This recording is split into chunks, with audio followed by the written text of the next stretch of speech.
គឺជាព័ត៌មានតាក់ទងជាមួយនឹងវិស័យយោធាបើតាមសេចក្តីរាយការណ៍បានឲ្យដឹងថាចិនកំពុងតែប្រកួតជាមួយនឹងសហរដ្ឋអាមេរិកនិងរុស្ស៊ី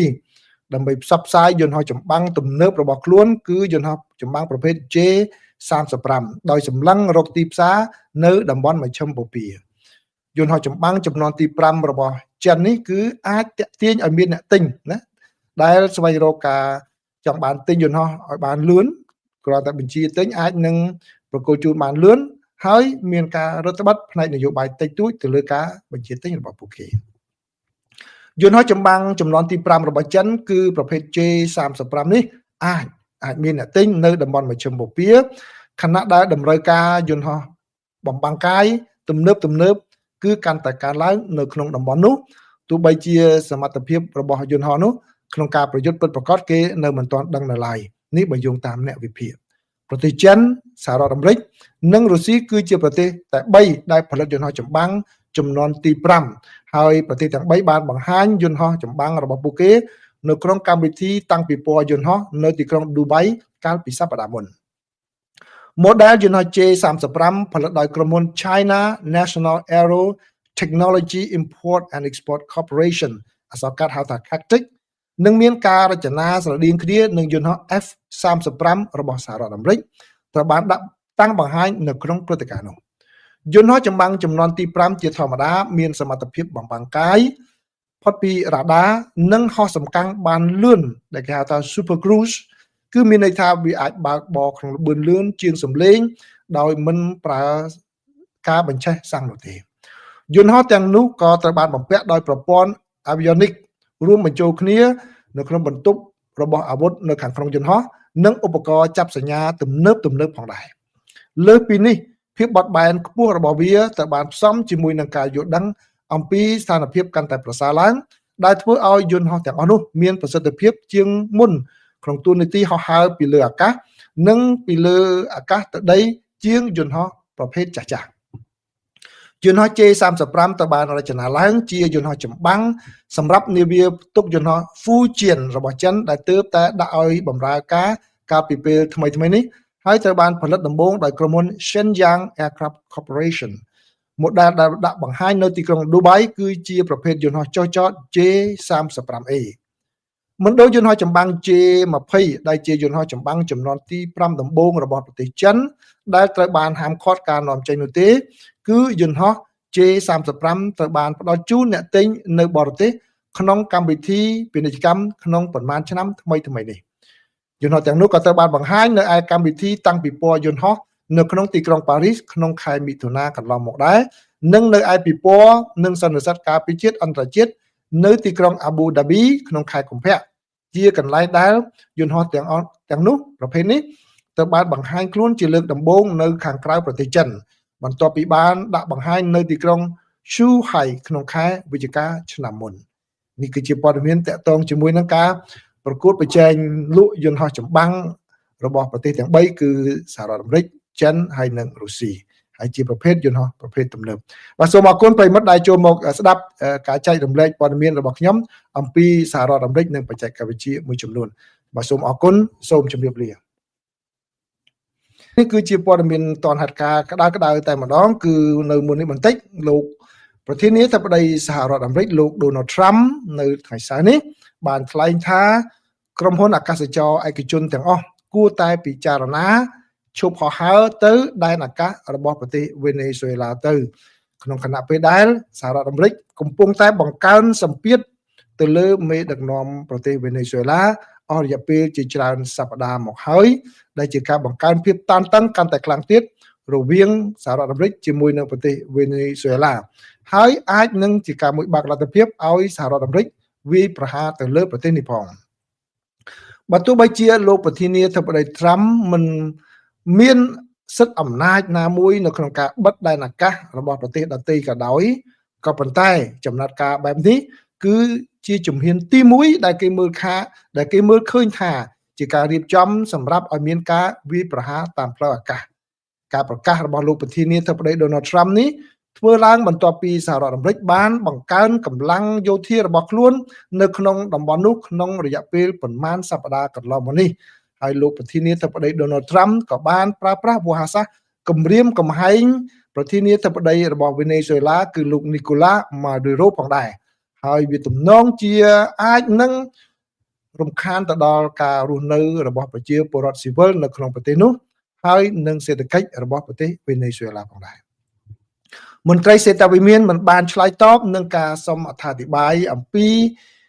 ការលើកឡើងរបស់លោកប្រធានាធិបតី Donald Trump នោះទេថាតើវាជាការព្រមាននេះមិនឲ្យហោះទៅឬក៏អាចមានអត្ថន័យអ្វីជ្រុលដែលជ្រាលជ្រៅជាងនេះរដ្ឋាភិបាលរបស់លោក Maduro ដែលនៅពេលប្រហែលសប្តាហ៍ចុងក្រោយនេះគឺក៏បានបញ្ជាឲ្យកែនទ័ពយ៉ាងខ្លាំងផងដែរដើម្បីជាការឆ្លើយតបទៅនឹងការគម្រាមកំហែងរបស់លោកប្រធានាធិបតី Donald Trump នៅពេលដែលទទួលបានឮការចេញបញ្ជាបែបនេះរដ្ឋាភិបាលលោក Maduro បាននិយាយថានេះគឺជាទម្រង់នៃការឈ្លានពានប្រឆាំងនឹងប្រជាពលរដ្ឋវេណេស៊ុយឡាដោយគ្មានការផ្ដល់ហេតុផលសមរម្យជាទង្វើខុសច្បាប់និងជាទង្វើមួយខ្ជះខ្ជា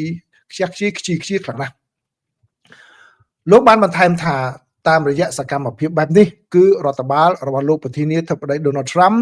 គឺធ្វើការផ្អាកដោយឯកតោភាគីនៅការហោះហើរជើងយន្តហោះដែលដឹកជនដែលត្រូវជំនះចេញពីដែលទៅបណ្ដេញចេញពីសហរដ្ឋអាមេរិកទៅប្រទេសវេណេស៊ុយឡាវិញពីព្រោះអីខាងសេដ្ឋវិមានបានចរចាជាមួយនឹងប្រទេសវេណេស៊ុយឡាក្នុងពេលកន្លងមកកាលពីដើមឆ្នាំនេះដោយតម្រូវឲ្យប្រទេសនេះទទួលយកពលរដ្ឋរបស់ខ្លួនវិញដែលសហរដ្ឋអាមេរិកបណ្ដេញចេញរដ្ឋបាលលោកប្រធានាធិបតី Donald Trump បានចោទប្រកាន់លោក Maduro ថាហើយនឹងមន្ត្រីសន្តិសុខកម្ពុជារបស់លោកថាជាមេដឹកនាំនៃក្រុមជួញដូរគ្រឿងញៀនដែលបានបញ្ជូនគ្រឿងញៀនជាច្រើនមកសហរដ្ឋអាមេរិករដ្ឋបាលរបស់លោក Trump ក៏បានកំណត់ដាក់ឈ្មោះក្រុមជួញដូរគ្រឿងញៀនហៅថា Cartel de los Sols ថាជាក្រុមអង្គការភេរវករបរទេសការដាក់ចំណាត់ថ្នាក់នេះធ្វើឡើងកាលពីថ្ងៃច័ន្ទដែលនេះគឺជាការផ្ដល់ហេតុផលសមស្របសម្រាប់ក្រសួងការពារជាតិអាចនឹងបើកការវាយប្រហារទៅលើរដ្ឋាភិបាលនិងគោលដៅរបស់រដ្ឋាភិបាលវេណេស៊ុយឡាបានដោយស្របច្បាប់ព័ត៌មានទី2គឺតកតងជាមួយនឹងការវិវត្តស្ថានភាពការចរចារបស់ក្រុមរដ្ឋបាលលោកប្រធានាធិបតី Donald Trump ជាមួយនឹងប្រទេសអ៊ុយក្រែនបើតាមសេចក្តីរាយការណ៍បានឲ្យដឹងថាក្រុមអ្នកចរចាកម្ពុជារបស់រដ្ឋបាលលោកប្រធានាធិបតី Donald Trump មានកំណត់នឹងជួបជាមួយនឹងមន្ត្រីរបស់ប្រទេសអ៊ុយក្រែននៅក្នុងរដ្ឋ Florida នៅថ្ងៃអាទិត្យនេះនៅសល់ពេលតែប្រហែលម៉ោងខាងមុខនេះទៀតដើម្បីចរចាអំពីដំណោះស្រាយសន្តិភាពដែលអាចនឹងកើតមានឡើងបានដើម្បីបញ្ឈប់ការឈ្លានពានរបស់រុស្ស៊ីនៅក្នុងប្រទេសអ៊ុយក្រែននេះបើយោងតាមមន្ត្រីជាន់ខ្ពស់មួយរូបរបស់សហរដ្ឋអាមេរិកបានប្រាប់អ្នកសារព័ត៌មានក្រុមអ្នកចរចាអាមេរិកាំងដែលមានគម្រោងចូលរួមនៅក្នុងការចរចានោះគឺរួមមានលោករដ្ឋមន្ត្រីក្រសួងការបរទេសសហរដ្ឋអាមេរិកលោក Marco Rubio លោក Steve Witkoff ដែលជាបេសកជនពិសេសរបស់លោកប្រធានាធិបតីលោក Jared Kushner ដែលជាកូនប្រសាររបស់លោកប្រធានាធិបតី Trump ហើយនឹងជាអ្នកជំនួញដែលបានធ្វើកិច្ចការងារខាងការទូតបែបអន្តរជាតិសម្រាប់លោកប្រធានាធិបតី Donald Trump លោក Kushner ហើយនិងលោក Witkoff ក៏ជាអ្នកដែលបានចូលរួមនៅក្នុងការរៀបចំផែនការបត់ជប់បាញ់គ្នានឹងសន្តិភាពនៅតំបន់កាហ្សាផងដែរកិច្ចប្រជុំនេះគឺធ្វើឡើងក្រោយពីមានការជួបប្រជុំជាច្រើនជុំរវាងមន្ត្រីរបស់សហរដ្ឋអាមេរិកហើយនឹងក្រុមអ្នកចរចារបស់ប្រទេសអ៊ុយក្រែនកាលពីសប្តាហ៍មុននៅទីក្រុង Geneva នៅក្នុងទីក្រុងគៀវវិញលោកប្រធានាធិបតី Volodymyr Zelensky ឥឡូវនេះកំពុងតែប្រឈមមុខនឹងការបែកបាក់ក្រុមចំណិតរបស់លោកដោយសារតែការស៊ើបអង្កេតពាក់ព័ន្ធនឹងអំពើពុករលួយដែលបណ្ដាលឲ្យអ្នកដែលលោកទុកចិត្តបំផុតហើយនឹងជាមេដឹកនាំក្រុមចរចារបស់លោកគឺលោកនាយកខុទ្ទកាល័យ Andriy Yermak បានលាលែងចេញពីតំណែងលោក Yermak បានចូលរួមនៅក្នុងការចរចានៅក្នុងទីក្រុង Geneva ផងដែរហើយក៏បានបង្ហាញមុខទន្ទឹមគ្នាជាមួយនឹងលោក Marco Rubio នៅពេលដែលពិភាក្សាអំពីលទ្ធផលនោះជាមួយនឹងអ្នកសារព័ត៌មានក្នុងពេលកន្លងមក មន្ត្រីរុស្ស៊ីវិញបាននិយាយថាលោក Vychkov ក៏មានគម្រោងនឹងធ្វើដំណើរទៅទីក្រុងមូស្គូនៅសប្តាហ៍ក្រោយផងដែរការចរចាបែបការទូតក្នុងពេលថ្មីៗនេះគឺបានកើតមានឡើងក្នុងខណៈពេលដែលមានសំណួរជាច្រើនអំពីក្រុមជំនួយការរបស់លោកប្រធានាធិបតី Donald Trump ដែលបានឲ្យដឹងថាពួកគេហាក់ដូចជាបង្ហាញនៅការគាំទ្រនិងពេញចិត្តលោកប្រធានាធិបតីរុស្ស៊ីលោក Vladimir Putin នៃប្រទេសរុស្ស៊ីជាងលោក Zelensky ដោយបង្ខំឲ្យអ៊ុយក្រែនត្រូវតែធ្វើសម្បទានដីធ្លីមួយចំនួនក្នុងខណៈពេលដែលទីក្រុងនានារបស់អ៊ុយក្រែនកំពុងតែរងការហុំព័ទ្ធដោយទាហានរបស់រុស្ស៊ីព័ត៌មានទី3នេះគឺជាការវិវត្តនយោបាយផ្ទៃក្នុងរបស់សហរដ្ឋអាមេរិកនៅថ្ងៃនេះគឺមានព័ត៌មានដែលគួរឲ្យភ្ញាក់ផ្អើលមួយទៀតគឺលោកសមាជិករដ្ឋសភា Troy Nell ដែលជាសម្ព័ន្ធមិត្តដ៏ជិតស្និទ្ធបំផុតនិងជាអ្នកដែលស្មោះត្រង់បំផុតជាមួយនឹងលោកប្រធានាធិបតី Donald Trump បានប្រកាសថាលោកនឹងចូលនិវត្តន៍ឈប់ធ្វើការនៅសភាជាតិរបស់សហរដ្ឋអាមេរិកទៀតហើយលោកនឹងមិនឈរឈ្មោះឲ្យគេបោះឆ្នោតឡើងវិញទេនៅក្នុងឆ្នាំ2026រឿងនេះគឺកើតមានឡើងដោយសារតែលោកស្ថិតនៅក្នុងចំណោមក្រុមអ្នកដែលគ្រប់គ្រងខ្លាំងបំផុតដល់លោកប្រធានាធិបតី Donald Trump ដែលបានសម្រេចលាចាកពីឆាកនយោបាយជាបន្តបន្ទាប់អ្នកខ្លះគឺបោះបង់ចោលឆាកនយោបាយទាំងស្រុងតែម្ដងអ្នកខ្លះទៀតគឺឈរដើម្បីទទួលប្រកួតប្រជែងយកតំណែងខ្ពង់ខ្ពស់ជាងនេះក្នុងពេលកាលពីសប្តាហ៍មុនគឺសមាជិករដ្ឋសភាមួយរូបដែលស្មោះស្ម័គ្របំផុតជាមួយនឹងលោកប្រធានាធិបតី Donald Trump គឺអ្នកស្រី Marjorie Taylor Greene ដែលជាសម្ព័ន្ធមិត្តជិតស្និទ្ធជាយូរមកហើយរបស់លោកប្រធានាធិបតី Donald Trump នោះក៏បានបែកបាក់គ្នាជាមួយនឹងលោកប្រធានាធិបតី Donald Trump ផងដែរដោយលោកស្រីប្រកាសថាលោកស្រីនឹងលាលែងចេញពីសភាជាតិនៅខែមករាឆ្នាំក្រោយនេះគឺអ្នកស្រីឈប់មុនពេលចប់អាណត្តិទៅទៀតហើយអ្នកស្រីនឹងមិនឈរឈ្មោះប្រកួតតំណែងឡើងវិញនេះទេបាទគឺបើតាមសេចក្តីរាយការណ៍នានាសូម្បីតែលោក Ron Bacon ដែលជាសមាជិករដ្ឋសភាមកពីរដ្ឋ Nebraska ហើយក៏ធ្លាប់ដែលរិះគន់លោកត្រាំនោះក៏បាននិយាយប្រាប់សារព័ត៌មាន Axios ថាលោកក៏ស្ទើរតែលាលែងចេញពីតំណែងដែរនៅពេលដែលបានដឹងអំពីផែនការសន្តិភាពចំនួន28ចំណុចដែលបេសកជនពិសេសរបស់លោកត្រាំបានរៀបចំឡើងសម្រាប់រុស្ស៊ីនិងអ៊ុយក្រែនដែលគេបានរិះគន់ថា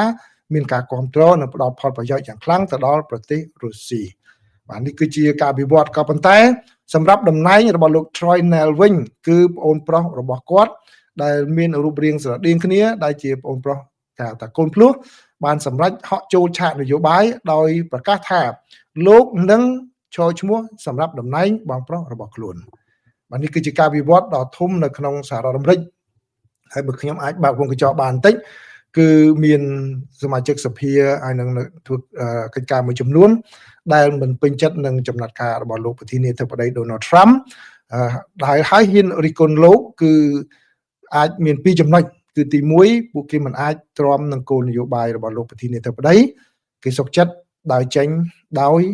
មិនចង់បង្ហាញជាសាធារណៈថាគេប្រឆាំងនឹងលោកប្រធានាធិបតីនោះទេគឺចេញដោយស្ងាត់តែម្ដងហើយក៏មានអ្នកខ្លះទៀតដូចជាអ្នកស្រី Marjorie Taylor Greene គឺបានសម្រេចលាលែងក្រោយពីអ្នកស្រីបានរិះគន់លោកប្រធានាធិបតី Donald Trump យ៉ាងខ្លាំងជាពិសេសចុងក្រោយនេះគឺសំណុំរឿងលោក Epstein ទាក់ទងនឹងរឿងអាស្រ័យផ្លូវភេទហើយលោក Trump បានហៅអ្នកស្រីថាជាមនុស្សក្បត់បាក់មនុស្សក្បត់នឹងលោកប្រធានាធិបតីតែម្ដងបាទក្នុងពេលកន្លងមកគឺអ្នកស្រី Marjorie Taylor Greene គឺជាអ្នកដែលស្មោះស្ម័គ្រទោះបីជាលោកប្រធានាធិបតីចង់បានអ្វីគឺអ្នកស្រីតែងតែគ្រប់គ្រងជាប់ជានិច្ច